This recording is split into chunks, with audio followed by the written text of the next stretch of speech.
In the first video, we talked about the difference between what we think we believe and what we actually believe. In this second video, explore further the mind-body connection and the accompanying emotional triggers. You know, children up to the age of 7 have a mind like a sponge.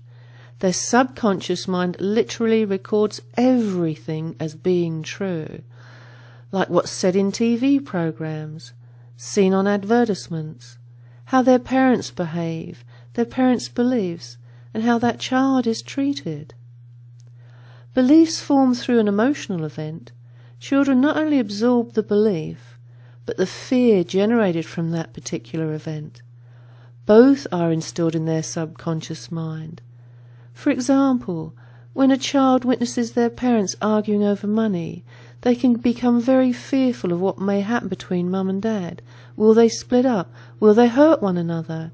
And that child runs away, trying to find somewhere safe to hide.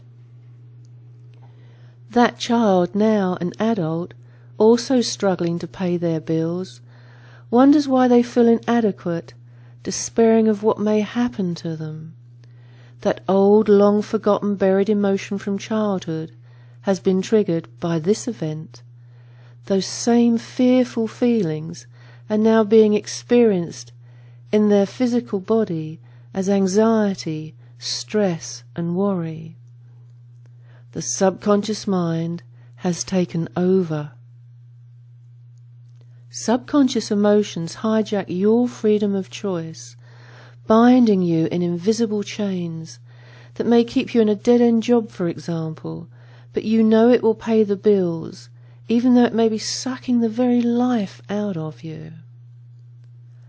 Bruce Lipton, PhD, author of The Biology of Belief, says, "The subconscious mind is running programs that are 1,000,000 times more powerful than the processing abilities of the conscious mind. This makes it very tricky to be both aware of and get rid of the blocks that interfere with your efforts and desires to attract money and to have more. The inner conflict between the conscious mind and the subconscious mind in what people say or think they want versus the inner blocks is what leaves them scratching their heads, wondering why they behave the way that they do.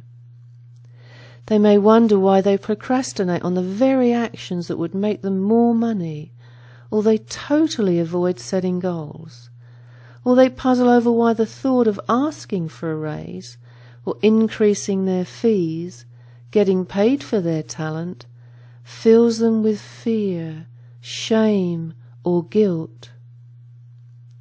These inner blocks are the culprits when brilliant financial experts like CPAs make disastrous choices in their personal finances, or when someone becomes really successful only to lose everything.